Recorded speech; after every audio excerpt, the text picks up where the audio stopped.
Chers amoureux, fidèles téléspectateurs de la chaîne Torisas TV, nous saluons au nom de Jésus-Christ et vous accueillons une fois de plus dans ce programme de prière.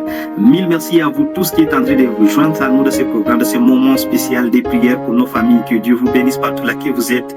Papa et maman, soyez bénis. Que l'amour de Dieu soit avec vous tous. Aujourd'hui, nous parlons du précieux don de famille humaine.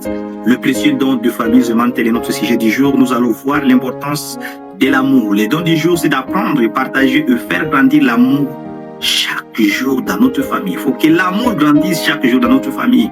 L'amour ne doit pas être statique. Ça doit changer. Ça doit grandir du jour au jour. Lisons ensemble avec vous l'épître de Paul aux Romains chapitre 12 verset 10. Il est écrit: par amour fraternel, soyez pleins d'affection les uns pour les autres. Par honneur, usez de prévenance réciproque parole de l'Éternel. Bien-aimés dans le Seigneur, chers amoureux, même si tous les couples n'ont pas d'enfants, Dieu a conçu le mariage pour créer des foyers sûrs et aimants où les enfants peuvent s'épanouir et se sentir aimés. Les enfants grandissent mieux dans les familles pleines d'affection, d'encouragement, de réconfort et de sécurité.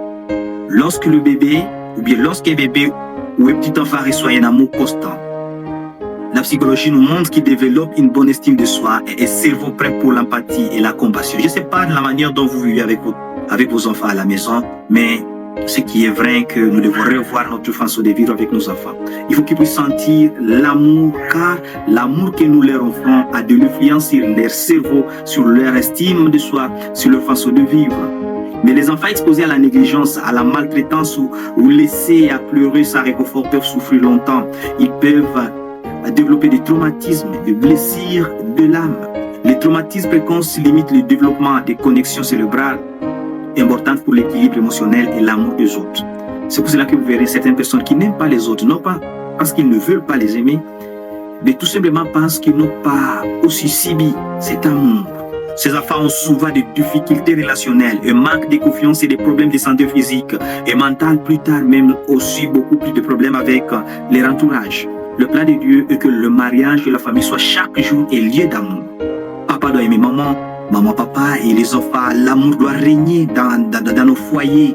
Dieu n'a jamais voulu ce qu'il y ait de la haine et de difficultés dans nos familles. Il veut ce que nous puissions, malgré la pauvreté, que nous puissions quand même donner l'amour à nos enfants. Que nos enfants puissent regretter de nous quitter. Non, non, non. Je voudrais rester là qu'il y a papa, maman, puisqu'ils nous montrent un amour sincère. En tant que parents, proches ou membres de la famille, nous pouvons bâtir ce climat d'amour dans nos familles. Maintenant, la question est de savoir: qu'allez-vous faire cette semaine pour montrer l'amour de Dieu à votre famille?